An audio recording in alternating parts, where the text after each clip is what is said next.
This is going to be an overview of all the components that make up the Raspberry Pi OBD2 and GPS logger. So really the heart of this whole system is the Raspberry Pi official tablet and case. So that's the tablet, obviously, the touchscreen. And then inside of that is the Raspberry Pi. So this is a Raspberry Pi Model 3B. I wasn't all too familiar with the Raspberry Pi before this project, and I honestly still feel like I have a bunch to learn about these things. They're really cool and have a lot of capability. Next, I guess let's get to the data logging components. The OBD link OBD2 cable, so OBD2 port connector, as well as a USB 2.0 connector to connect to the Raspberry Pi tablet. This has, or well, the Pi does, the Pi has 4 USB connections. And then we have the GPS receiver. This is a Stratix GPS receiver. It's logging at 10 Hertz in this case. It has a magnetic base, which is really nice. And this also has a USB 2.0 connection. Powering the Pi and the tablet, really this whole assembly, is just a battery bank, and that's a USB 2.0 to micro USB on the Pi and the tablet case. I have just a flash drive here.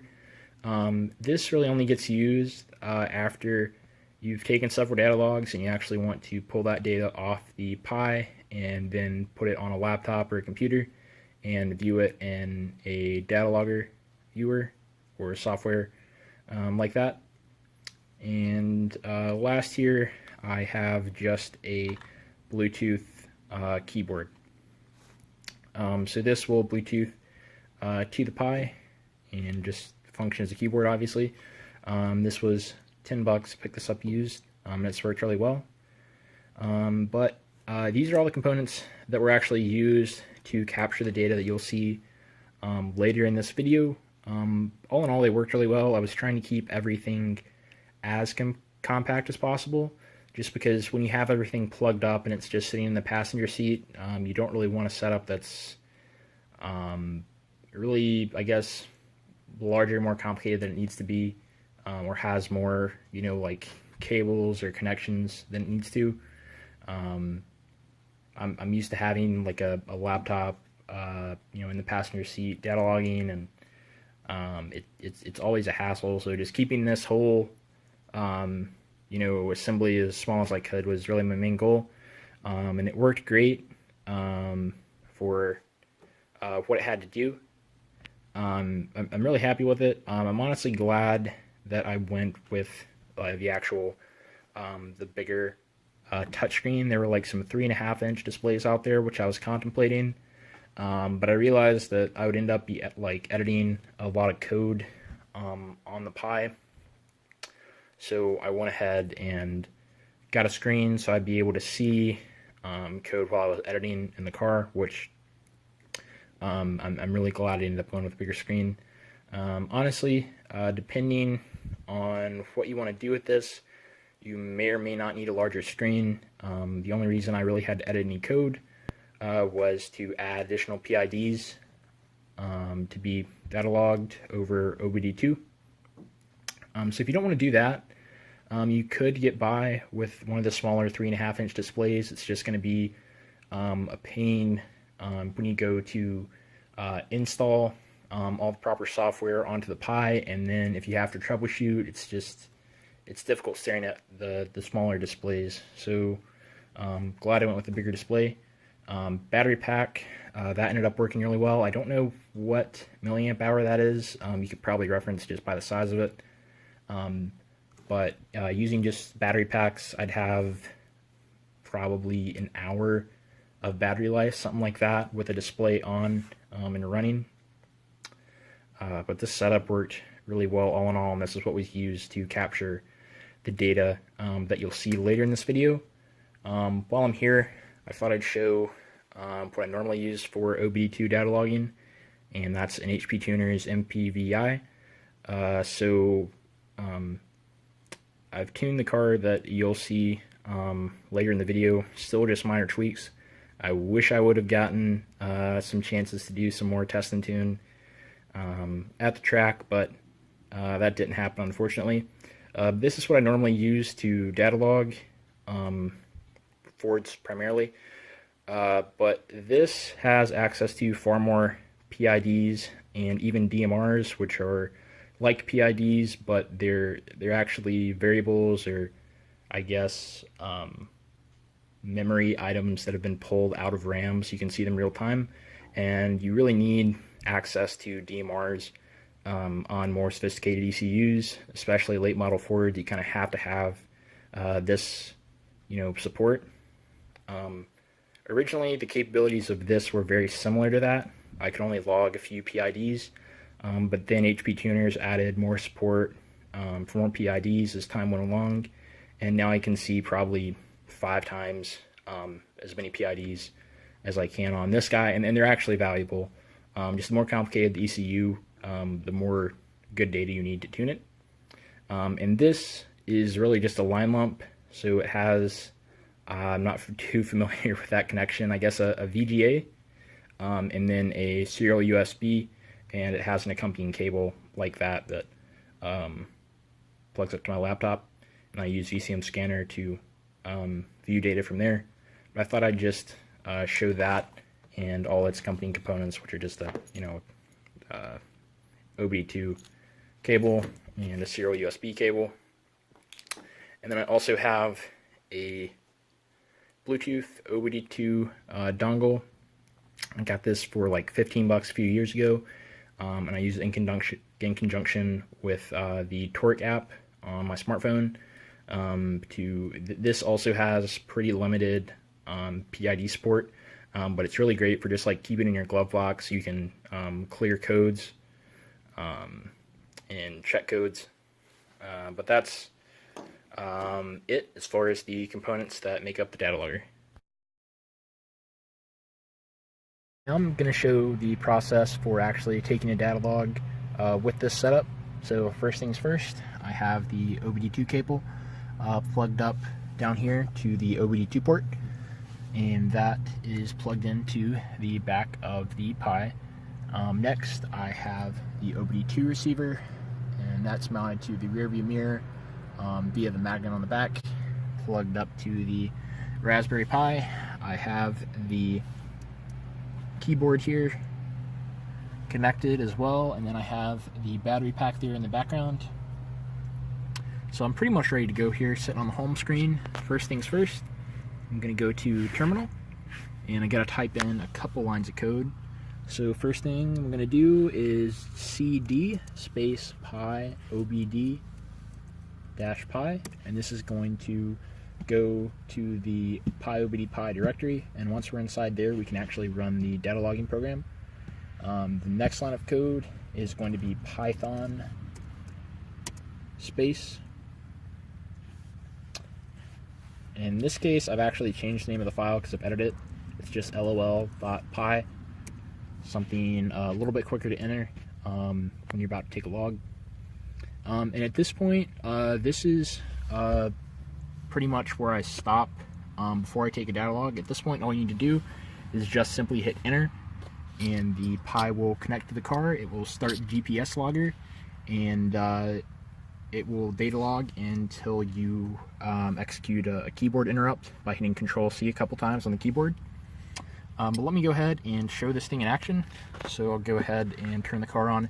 At this point, the car is off. I've connected to a different car several times while it was running, like disconnected and disconnected probably a dozen or more times. So you don't necessarily have to connect while the car is off or in the accessory position, like the second key position, but that's what I'm going to be showing here. So let me go ahead and turn the car on, but you're definitely going to want to make sure you can connect to the ECU before you run the program. Otherwise, you're going to have issues. So go ahead and hit the fuel pump. Primed up. All right, there we go. So for reference, the air filter on the car is a little messed up, so it's really throwing the mass airflow sensor for a loop here, but that'll calm down here as soon as the closed loop takes care of it. So at this point, the car is running, obviously. So this is when we can go ahead and take a Datalog note. We're outside, so we will get a GPS signal. You know, inside a parking deck, something like that, you may not get a reading, and it could cause the program to fail. So, ready to take the Datalog. I'm just going to hit enter, and this is what happens. Try to get that to focus. All the PIDs being logged, and we're just going to see that program loop there until we decide to execute a keyboard interrupt. So, car's calmed down a little. The idle in this file is set to like 850 RPM once it's warmed up. That's what we're at now. Speed is going to stay 0. I'm just sitting here parked, so I'm just going to go ahead and rev it up.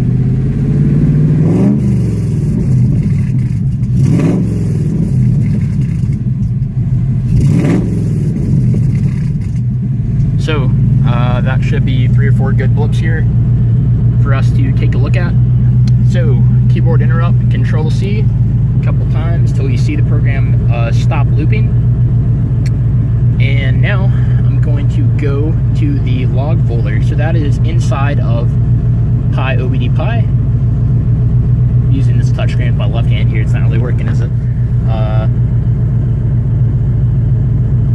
And these files are going to be saved under the log folder, which you have to create a directory for initially.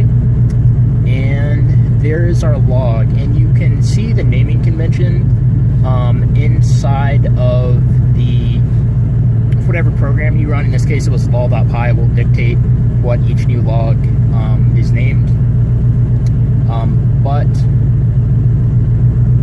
if you open the text file, I believe it's just a text file, you can see all the different PIDs that are logged. And let me scroll down through here. Oh, nope, not that way. I'm sorry, guys, I'm doing this through the camera. So 850, somewhere around there idling, and then I think we revved it to something like 3 grand. Yep, you can see it there.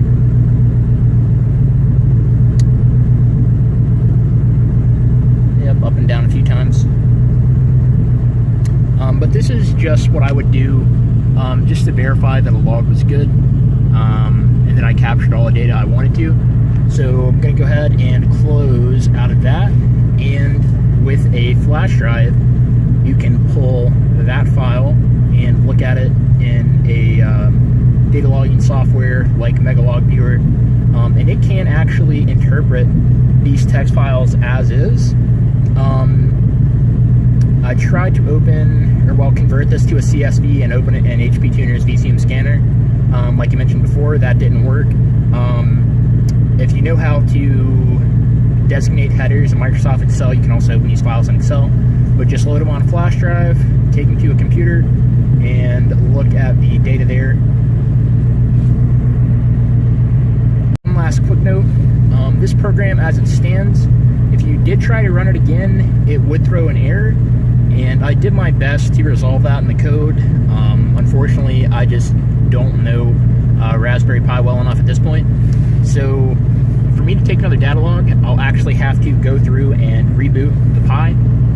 But you should be good to go after that. And honestly, it's just a good habit to get into if you want to make sure you capture good data run after run, and be sure you won't throw any errors in the software that would stop this program from compiling and running. I didn't end up going over the install for this program. That just wouldn't have been feasible at this point. But what I can show you is how to add some extra PIDs to the data logging program. So right now, let's get out of this and that from the home screen, just going into Documents, and then under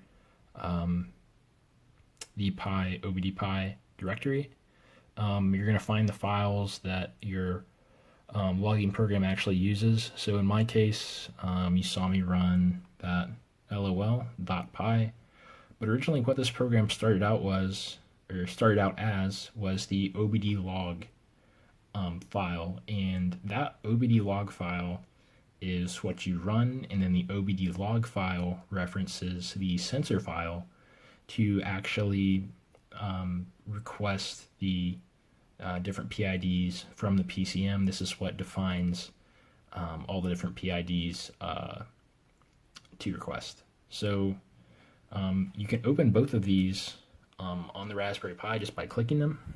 And first we're going to look at lol.py. So again, this is the program that I ran, and then this references the OBD sensors file I renamed lol.py, as I said before, from obd log. But we're going to see that parameters in lol.py, or the obd log file, are really referenced in a couple different places. So you're going to see them here under the self-log. Let me scroll back up here, sorry. Under the self-log .write file, right there. So time, RPM, mile an hour, coolant temp, intake air temp, throttle, lambda, and so on. But this line here simply designates the headers. So this is what all the different data will be called in the data logging viewer or software. So this is the name that they're going to be referenced by. It really isn't important for anything else. But scrolling down here, we're going to go down to pretty much the bottom of the file here. There's going to be a second line, this log item, and this is what references the OBD sensor file.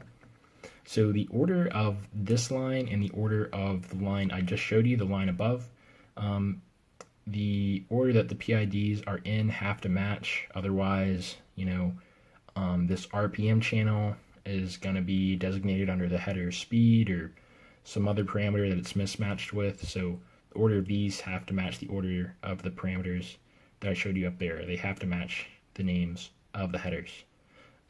It should still log. If you get that wrong, everything will be in the wrong order.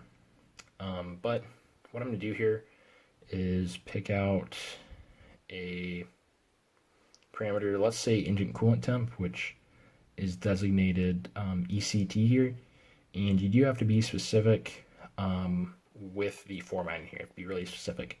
So here, it's just called ECT, and to add coolant temp, because that is originally not going to be logged in that default OBD log program, you're going to have to go to the sensors file.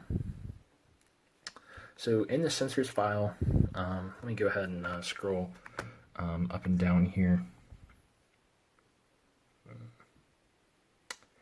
So just going top down, there's going to be a bunch of definitions, and for ECT, I'll find it there.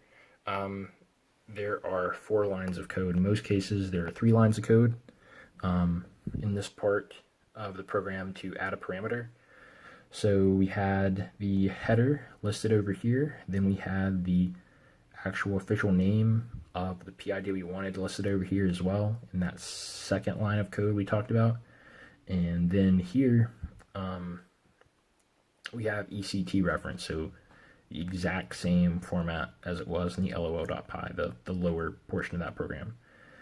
Next, this line is going to be universal to all of these definitions, and that's going to be the hex to int line, and that's going to convert the hex decimal to an integer. And then next, there's going to be a formula, and that's going to be associated with the individual PIDs. So There's several websites that will show you the different PIDs and their formulas. This one is on sourceforge.net.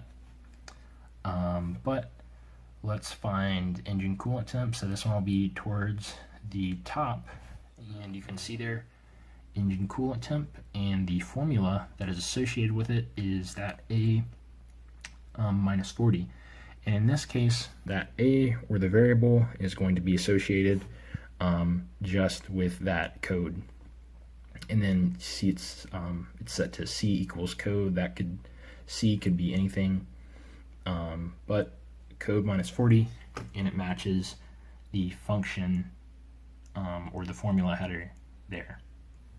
And in this case, sorry to skip back and forth here, the coolant temp is reported in degrees C, so we can convert that to degrees F in that return line. So that's the formula for converting Celsius to Fahrenheit. And that is, those 4 lines are the first place that coolant temp is referenced in the sensor file. And then we have to scroll down and add the function in the lower portion of this program. So let me just scroll down here. I'm doing this through the phone, so just bear with me.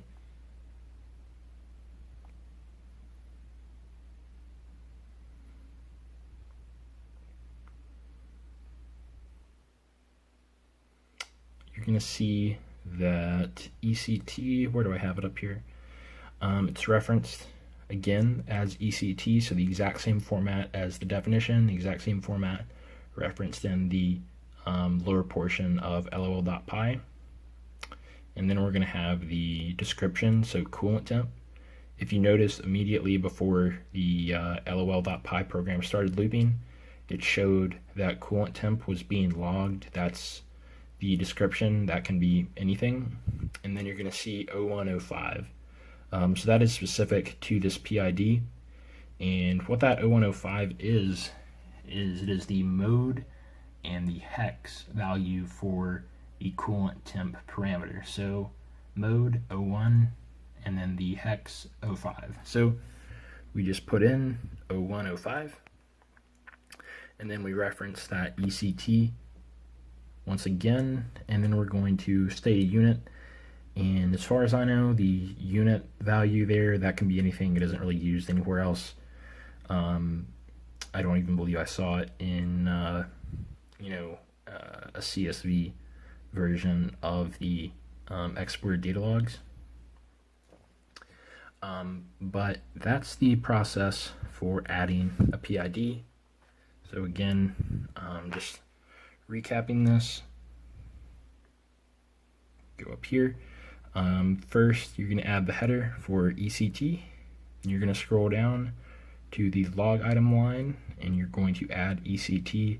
Note that is the third parameter from the left, and up here is the fourth parameter from the left. That's not a good example there, but time is something that you do not have to pull. That is just built in to the left here, so just add one, based on what I was saying before. And then go into sensors, and you're going to go to the top of the program. You're going to add the definition, the hex to int, and the actual formula that you pull from one of these websites. Then you can modify that value to take care of any unit conversion. Reference that same ECT name here, give it a description, enter the mode and the hex values, and then name it again and give it a unit value. And this seems simple enough, but one of the parameters that I was really having an issue with is the wideband 02. So it took me a while to actually get this parameter added. So if you notice here, let's scroll down and look for Lambda. So I know just off the top of my head that is going to be 24, or it's going to be the hex value is going to be 24. So you're going to have this value of 0124. That's what you should enter to add that parameter. However, you'll see it's different here. And if you keep scrolling down this list up here, you'll see that the wideband lambda is referenced in several places. So this S1 and S2 and so on and so forth, that's going to correspond to the bank or the side of the engine that it's going to be on. So you might say, well, you just use this one if you're going to pull from bank 1, that one for bank 2, and so on and so forth. But if you scroll down here, we're going to go down and look for 34. There we go. It's virtually that same parameter. So which one do we use? Do we use 34 or 24? Well, it's going to depend on the car, and in my case, I need to use 0134. As you saw there, that 2 is a typo, but apparently this program ignores, or well, knows well enough to ignore that. Again, ignore the 2, that's a typo, I'm sorry. But I had to use the 0134 PID. And how did I know to do that? Because honestly, there are a bunch of PIDs to try here. I used the Torque Scan app, and it actually has a plugin that can detect the supported PIDs for your car. And if you give it long enough, it can, I guess, theoretically tell you pretty much every PID that is supported. But I let the thing process for 20 minutes, something like that, in the car, and I couldn't get it to really give me anything meaningful. But one interesting thing I was able to get from the program was that the Torque app was somehow already reading this 34 PID, this 0134. So I knew that that was the one I had to chase. And how do you tell which one you need to add? That's something that you're going to have to play around with and sort of get lucky in finding the correct address like I did. And then another sort of source of confusion that I had was the function listed here is really weird and confusing. And if you notice, we have current and wideband lambda listed, and you don't quite know what variable the function sort of corresponds to. Is this function giving you wideband lambda, or is it giving you current? It turns out this site was just displaying the parameter function, really weird. I found a separate site.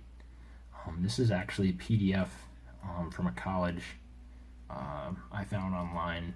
Again, just Googling different OBD2 parameters. And here the function is much better defined. So you can see that this is the function that's going to correspond with lambda, and these other two functions are going to correspond with the current from the sensor. So I knew I needed to use that mode 34 PID based on the Torque Scan app with my phone, and that Bluetooth dongle. We're able to get correct readings from the wideband sensor on my car. I should be able to do the same. So using that 0134 address and this formula, I was getting outrageously high lambda readings. The lambda readings were somewhere around 64,000. And I knew that wasn't right. So I was getting data, so that means I had the correct address. If you do not have the correct address in the program, you'll simply see a no data reported in the data log. So I knew I had to modify that function there. So again, did more Googling, and I found a page on a Miata Forum which gave a bunch of formulas and addresses for a bunch of different PIDs, and just in the same way you can add PIDs to this Raspberry Pi program, you can add PIDs to the Torque app. So somebody put all of these PIDs in a spreadsheet here. Let me turn the brightness down. Hopefully that'll help a little bit. And what I ended up finding was that I was missing a scalar for my formula. So that's the same formula that's written below, or sorry, that was referenced in the other tab up here.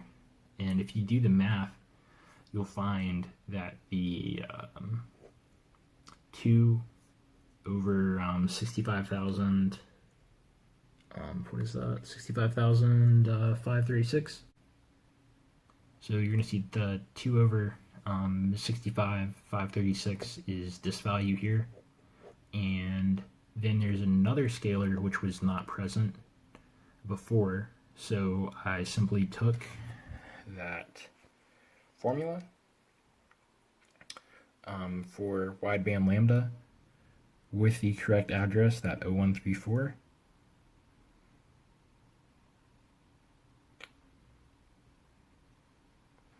and then I had the first scaling parameter, which the other two web pages told me I needed, and then I added that second scalar, and that ended up giving me a correct reading. Again, idle and light load, I was seeing lambda values right around 1, and that's completely normal, so I knew that that was working. But I went through this whole process with all the different PIDs here, and I even tried to add what are called mode 22 PIDs, and you'll see that down here. Let me see if I can find the knock sensor. So the thing I really wanted to see was knock retard. So that's readings from the knock sensor on the engine, and that's a mode 22 PID. So everything that was up here were pretty much generic. You can theoretically read these over any OBD2 port.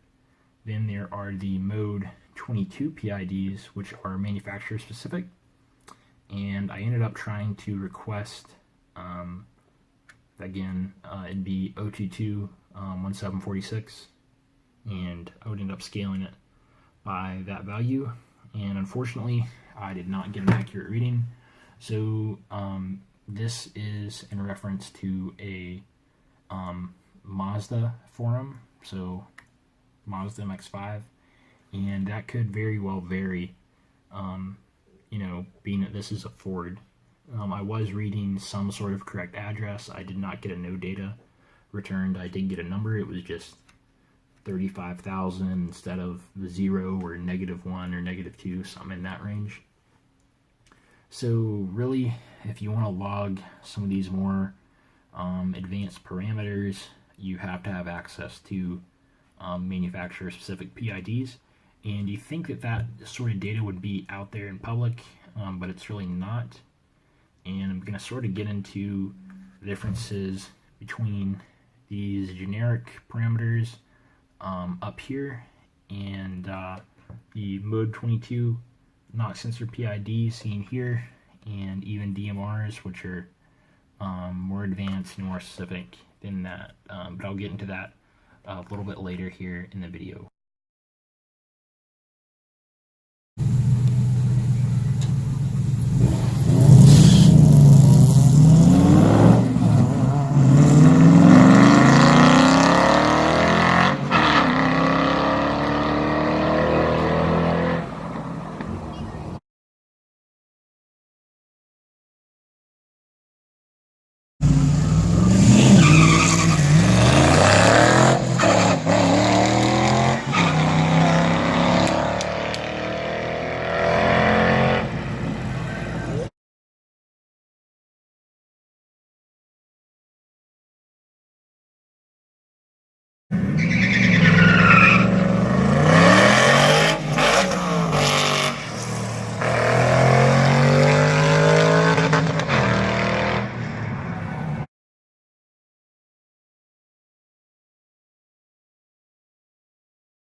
Video of I guess a little bit of the parts breakage after the drag strip.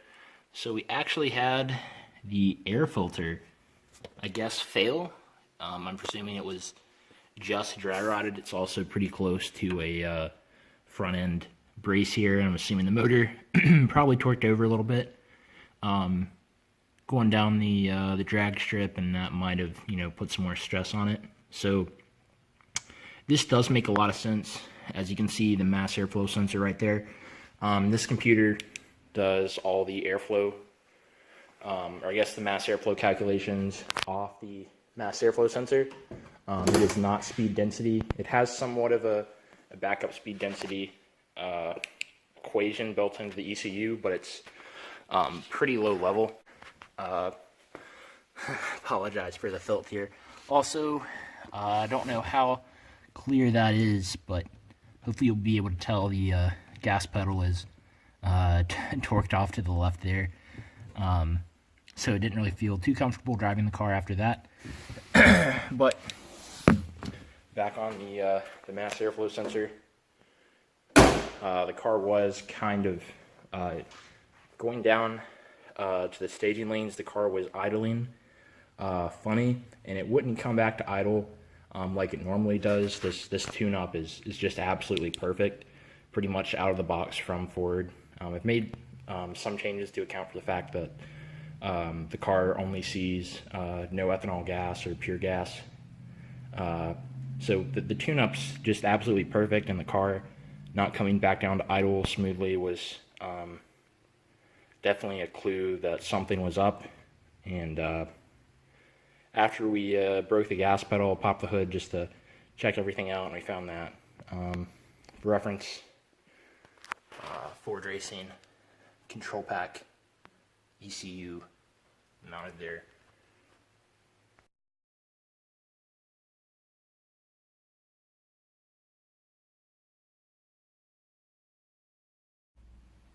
So this is going to be a look at all the data logs that were captured during those 3 runs. I wish I would have got a chance to take some data logs with HP Tuner's VCM Scanner, but I'm going to go over that once I go through this, and you'll kind of get a feel for what I missed out on and what data this was good for, and where this whole setup kind of falls short. So in total, 3 passes, and I was able to capture 3 data logs. Luckily, didn't have any issues capturing data. All I had to do was just make sure I rebooted the Pi after every run, and that cleared up the bug I was seeing before. So I have pass 1 here. So as you saw, pass 1 ended up being the slowest pass that I ended up making. And let me go through and get the cursor working. There we go. Slowest pass I ended up making of the 3.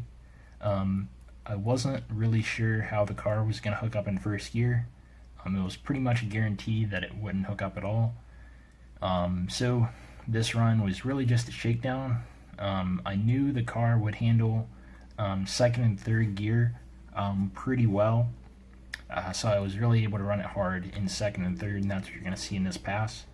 So these are these few channels here. The red is throttle, the white's RPM, and the green is, let me change this. This is mile an hour from the car, but I want to see mile an hour from the GPS.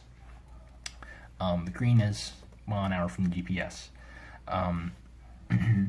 So this is the first thing I look for in a data log, is this plateau or wide open throttle section.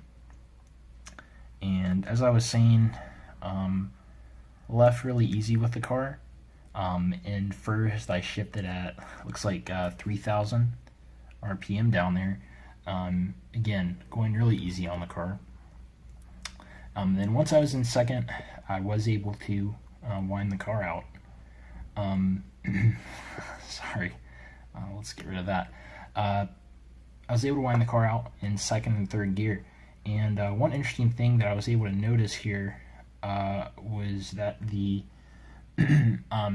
throttle doesn't actually drop here. It's like from on the 2-3 shift, I was power shifting I wasn't consciously trying to do that, but apparently that's how it turned out. I guess just instinct might be the best way to put it. So it turns out I was power shifting the car on the 2-3 shift. So that is a pretty long wide open throttle section right there, and I was able to add a few extra engine PIDs. So let's go ahead and take a look at those. Just for reference, this run ended at something like around 90 miles an hour and about 5,700 RPM. Let's look at some engine channels. So we're going to skip that AFR. This is a parameter, a calculated parameter inside of Megalog Viewer. So it's multiplying the lambda value that it sees by some stoic to get to an AFR. But the first thing we're going to look at here in terms of engine channels is LAMSI. And this is a term that you might see in SCT software. But LAMSI is really just another word for commanded lambda. So this is the commanded fueling from the PCM. So we're going to go ahead and pop that in. And what we're going to see is during this whole pass, at least during this 2-3 portion, which is relatively steady state, and that's what we're going to look at, we can see a LAMSI value of 0.850. So a commanded lambda value of 0.850 through this entire pass. So this means that the car was satisfying the power enrichment conditions, and it was giving wide open throttle fueling through this whole duration here. So 0.85 lambda. And where that ultimately comes from is if we go through software here, power enrichment under fuel, that's going to come from this watt lambda table, which if you notice, 0.85 lambda and commanded value of 0.85 lambda. And that's the commanded value, so that's going to look great. But if we actually look at the measured lambda, we're going to see that that is rather jagged. So let's get rid of speed here and overlay those two. Back up here, grab LAMSI. So you can see that discrepancy there, and that is pretty significant.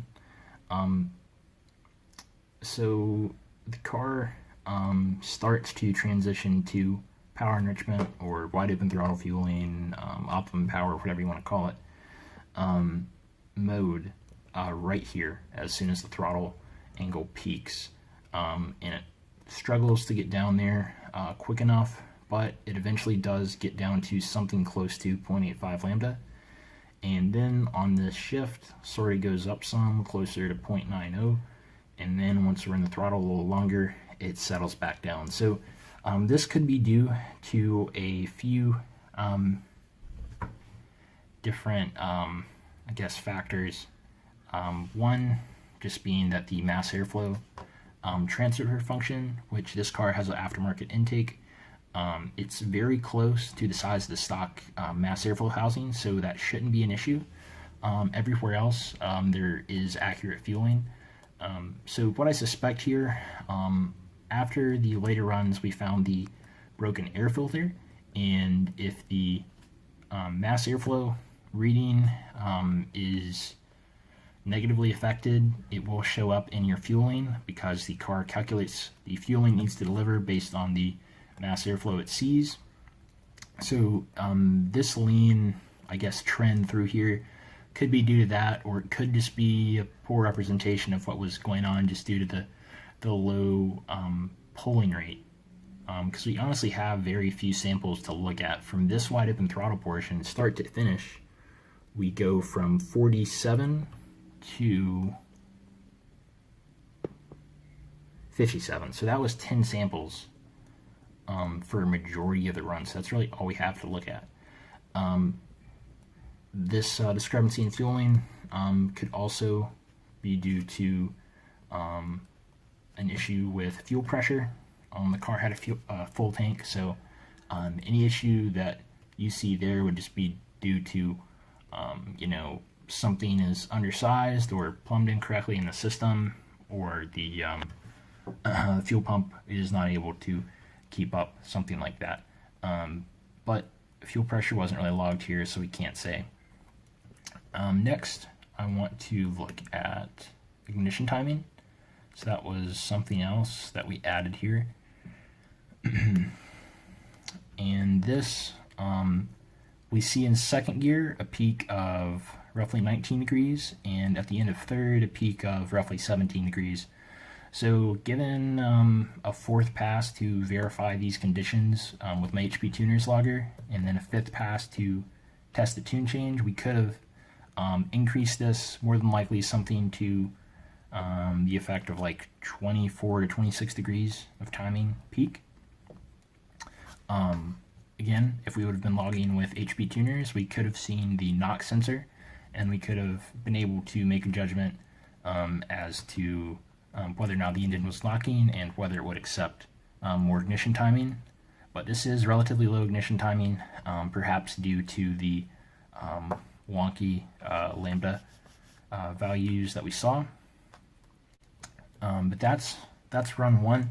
We also have a few other channels here just to show here. Mass airflow. I actually need to rescale that actually. But mass airflow, in this case, it's logged in pounds per minute, is a good indication of crank horsepower. So if this car, which makes probably somewhere around 430 horsepower, if you see a mass airflow value of, let's say, 60 pounds per minute, which would roughly be 600 horsepower, you know that something is scaled majorly wrong in the file, or there's a big problem in terms of measured airflow, the mass airflow sensor. But here we can see it, be a pretty reasonable value. We aren't spinning the car that high. It's only going to 5,500 RPM here in this pass, and the limiter is set at, let's take a look here, cutoff, set at 7,200 RPM in this file. So we had quite a bit more room to go there. Let's get back over here. We see a peak of around 38 pounds per minute, so roughly 380 horsepower. So there's definitely some room to be gained there, but overall the mass airflow channel looks normal. And then really quickly here, perhaps not as important, coolant temp. We were somewhere around 190 degrees. You can see 188 being indicated down there. Roughly around 190 degrees this whole pass, and that is in Fahrenheit. So the car was relatively cool. And then for intake air temp, just to give an indication of the conditions outside, it was a really nice day. Sunny, but it was, as you can see there, somewhere around 60 degrees. That is measured inside the engine bay from the mass airflow sensor. The intake air temp is integrated into the mass airflow sensor in newer Fords, newer non-turbo Fords. That is, so you can see relatively nice day. So the car had the potential to make a lot of power in terms of density altitude. And then lastly here, what else should we take a look at? Load. That's also pretty important. This, along with mass airflow, is just a good indication of how everything is scaled in terms of the engine calibration. So you can see engine load hovering right around 100% during this pass, as it should be for a naturally aspirated car. And the load is a really important parameter, because if you look around in the file here, everything is referenced against engine load, so that's spark. We can go into the torque model, which really just controls the electronic throttle, and sort of shows, indicates how much torque the engine should make when, where. Load reference there as well. And then even in stuff like the variable cam timing, load is referenced. So everywhere you would look to make an adjustment in terms of the tune file, you see the load. So that's a really important parameter. And here, I'm doing just as expected, dropping a little bit on the gear shifts and then climbing as the RPMs do right through here. And that's pretty much it in terms of log parameters. So now that we know what we're looking at, I'm going to go through these other two data logs a little bit more quickly. Also, again, really quickly, vehicle speed. This is coming from the OBD2 port. While we saw a peak of something like 90 miles an hour here, we're only reading 37, and that's just due to the way that the transmission output is wired into the PCM. So that's going to be an underreported value. In a normal street car, for instance, like on my daily driver, the measured, the speed from the OBD2 port very closely matched the GPS speed. Like they mirrored each other exactly. So going to the second log file, pass 2, and let's get the histogram out of the way there. And again, go over and look for the wide open throttle portion. So here, this pass was rather interesting. This was the fastest of the 3 passes. So I left a little bit more aggressively in first gear that time. I think it was a sub 2 second 60 foot on that run, which is nowhere near as terrible as the first run. Let's just say that. But left a little bit more aggressively in first from something like 3,000 RPM there, 3010, and worked my way up to wide open throttle. On this shift, the car did lose traction pretty good. So what you're going to see, and what you can see in the video, is that the car goes into second, and it does get a little bit squirrely. So I did have to lift, and you'll see that dip right there in throttle angle. I get back into the power, and then I had to lift. It's a manual transmission car, so it really hits the tires hard in second gear. That really just this whole time I was fighting traction because the car weighs under 2,400 pounds and it has 430 horsepower. So with a manual transmission and a summer tire, it's not going to hook up. So I was a lot more aggressive on this pass. Again, hard 1-2 shift. I was able to get back in the throttle slightly, and I could feel the car get a little bit sideways. So backed off, or had to lift for a second. Then I was able to get back in it and make the 2-3 shift again. Either the gear change was made quick enough that it didn't get picked up at the pulling rate that the throttle is being logged at, or the I was actually power shifting. Who's to say? Yeah, speed doesn't really show that either. So this run a lot faster than the second, and again we're gonna see we have Lambda already shown. Let's look at Lambda really quick here. A little bit better, still not doing what I want the car to. Also, another thing to note here, you're gonna see the Lambda go 2.0 here, and that's after the run. I'm off the throttle. So that's going to be your decel fuel cut, or deceleration fuel cut. So the car is going to go full lean there, represented by the 2.0 Lambda value. And let's get rid of Lambda and look at ignition timing again. Just to see.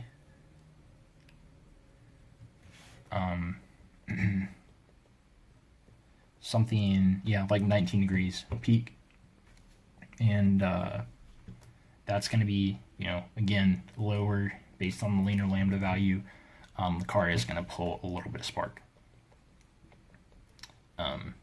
So that's the second run. And now we're going to go look at the third.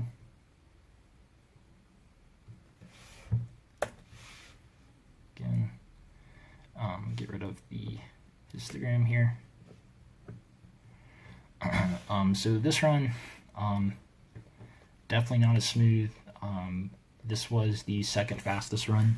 So here I was trying to be a lot more aggressive in terms of how I left. Again, I'm leaving somewhere around 2,500 RPM with a little bit of clutch slip, but I worked to wide open throttle much more quickly that pass.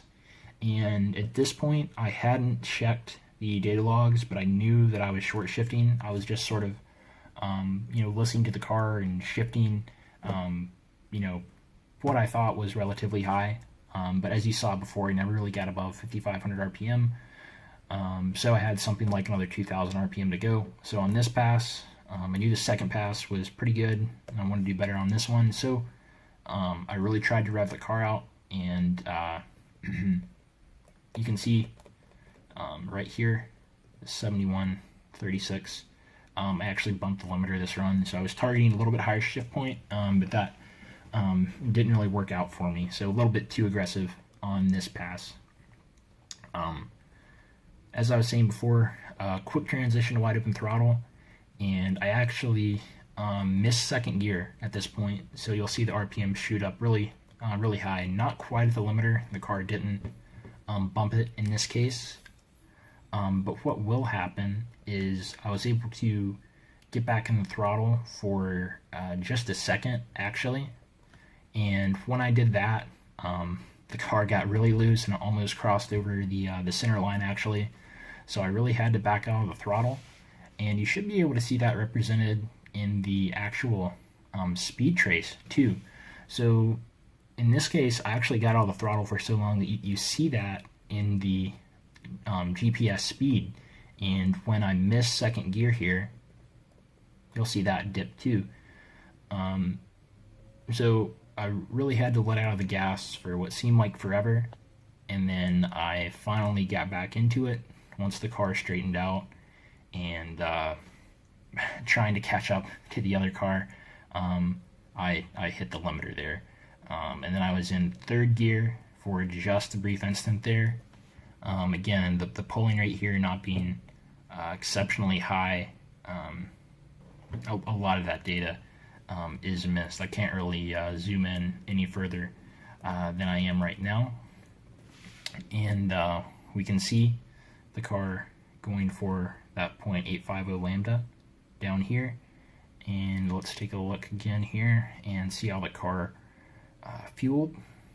So measured lambda here, and by the end of second, we were able to work down to where the car should be. So it seems like it's taking the car too long to get to that commanded fueling value, which you could potentially make a change to the enrichment rate. So we're going to go in power enrich here. Could potentially change the enrichment rate to make the car get to that commanded fueling value faster, or it was just due to an error in the mass airflow curve. It hasn't been calibrated well enough, or again, the air filter being messed up could have messed with the measured airflow value throwing off fueling. Still, we are lean there through first, and then in second, most of second, we're still too lean. So this pass ended up being, again, the second fastest, just because I was being really too aggressive with the car, and I hate it had to end like this. This portion right here is where I believe I actually bent the throttle pedal. Like I said before, the car got really loose, and I assume that when I was a little bit angry and got back on the throttle a little too aggressively there. But that's it here. At this point, I was sort of messing around with the throttle there, and I knew something didn't feel right, and that ended up being that the throttle pedal was in fact bent. So on the fourth run, I would have ended up logging with HP Tuner's VCM Scanner and the HP Tuner's MPVI cable. So let's just take a look at what a data log in that software would look like. And here it is. So we could have with this software, you can actually adjust the polling interval. Here, this is looking at a log, after the log, not setting it up, so you can't adjust the polling interval at this point, but before the log's taken, you do have an option to adjust the polling interval. So we could have potentially gotten more data on our passes. But this is a difference, I guess, between these two pieces of software, these two tools. Here we have a ton of PIDs. This run has probably something like 40 or 50 logged at one time. So just absolutely a ton of data. And we missed out on a few key pieces of information that would have let us make some changes. So first we have a knock retard, and that's probably one of the most important parameters you can look at, because it'll tell you whether or not the engine is knocking. It's not foolproof. You can have false knock, where you have the exhaust or engine components tapping the chassis of the car, and that can sometimes be reported as false knock. But overall, this is really the best indication of how much more aggressive that you can get with the file. So ideally, that fourth run, we would have used HP Tuner's VCM Scanner as seen here. We would have logged knock retard, and let's say in this instance we're seeing this -2, so that means that the PCM is actually adding 2 degrees of timing. So depending on what this would have been, we would have seen, oh, the PCM is adding let's say 4 degrees of timing. So we would have been able to go in, add an extra 4 degrees, and then seen where the car was from there. Also, what we really would have liked to have seen is the Lambeth value. Let's get to the right file here. We really would have liked to have seen the Lambeth value be at 0.835 lambda. That would have been another potential tune change. These cars typically like to run on the rich side and make power, so that would have helped us out too. Again, with only the 3 passes though, we didn't get a chance to gather all this extra data and make a change to the car to see if it picked up ET. But we can definitely see the difference here in terms of, I guess, aggressiveness in terms of driving. The first pass was way too conservative in terms of how the car left in first gear. Second pass was probably better in first gear. And the third pass here is just driving the car way too aggressively. And it definitely could have used a stickier tire. That would have helped the times out a bunch. One last thing here I want to mention. I've shown you this software and what it can do. So I already mentioned it has a bunch more parameters, but another thing that it can tell you, and a lot of these are PIDs that you can access from the OBD2 port, like I did with the Raspberry Pi. See, engine coolant temp, load, intake air temp, timing, mass airflow. But a lot of these aren't even PIDs. They're what's called DMRs, or a direct memory request. I think some might say dedicated memory request, which is more correct. I'm not honestly sure. But an example of a DMR is something like this. So you see these parameters: mapped point, 0, weight, and this is 0 through OP. So this is a great example of a DMR. In this case, what this is showing you is it is a weighting factor of variable cam timing. So this is a log of my daily driver, which is a 2012 V6 Mustang. So completely different engine from the one that's in the Cobra, the one that you see in the video. It has 2 less cylinders, obviously, but in terms of the operating system and the engine architecture, it's really just the same engine that's in the Cobra, but with 2 less cylinders. So because both these engines have variable cam timing, you need to optimize your cam timing, your ignition timing values for all the different cam timing states. So if you can move the cams around, so advance the intake cam and retard it, and same thing with the exhaust cam. If you can move those around but you can't change the ignition timing, then you're giving up a bunch of power and a bunch of efficiency, and it's not necessarily worth it to give the engine the ability to vary the cam timing. So what Ford does to make the ignition timing suit the cam timing is they have a whole bunch of different tables that represent the ignition timing as well as the engine torque for different cam timing states.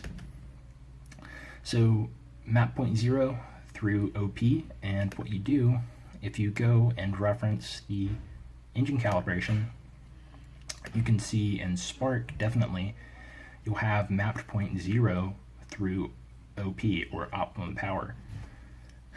So when you're tuning one of these cars, it's really important to know what mapped point the car is using. So in this case, we can see that we are wide open throttle. So the car is going to primarily weight a mapped point OP, or optimum power. So let's go over here and move the log along. So we're kind of zoomed in rather high here, so it's going to move rather slowly. But we can see a majority of the weighting is being applied to the OP, or the optimum power table.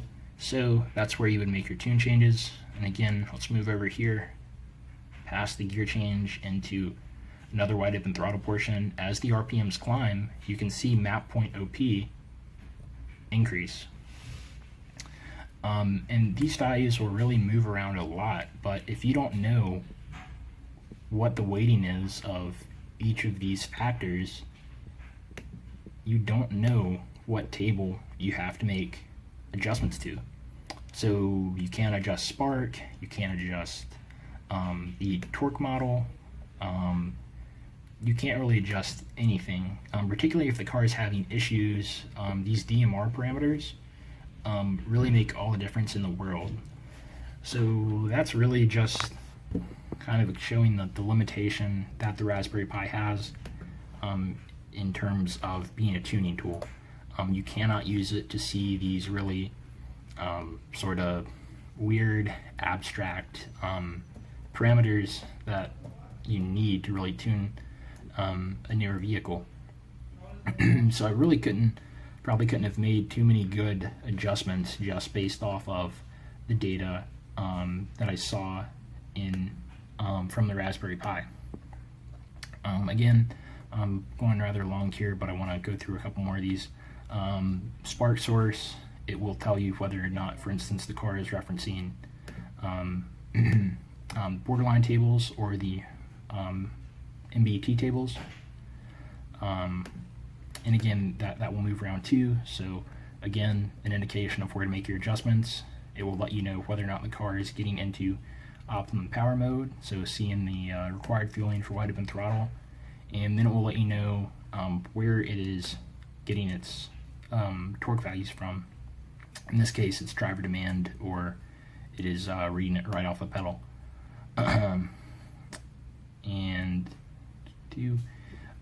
So these here, again, torque source, map points, a few of other parameters here I'm not really going to get into. Those are all DMRs, or designated memory requests, direct memory requests, dedicated memory requests, whatever you want to say. So these are all coming right out of the RAM on the powertrain control module, or the ECU. But there are also some other parameters here. For instance, the variable cam, the intake cam phase angle, exhaust cam phase angle. These aren't necessarily DMRs, but they are mode 22 PIDs, which are manufacturer specific, which unless you know the functions that go along with these parameters, you wouldn't be able to log these with the Raspberry Pi.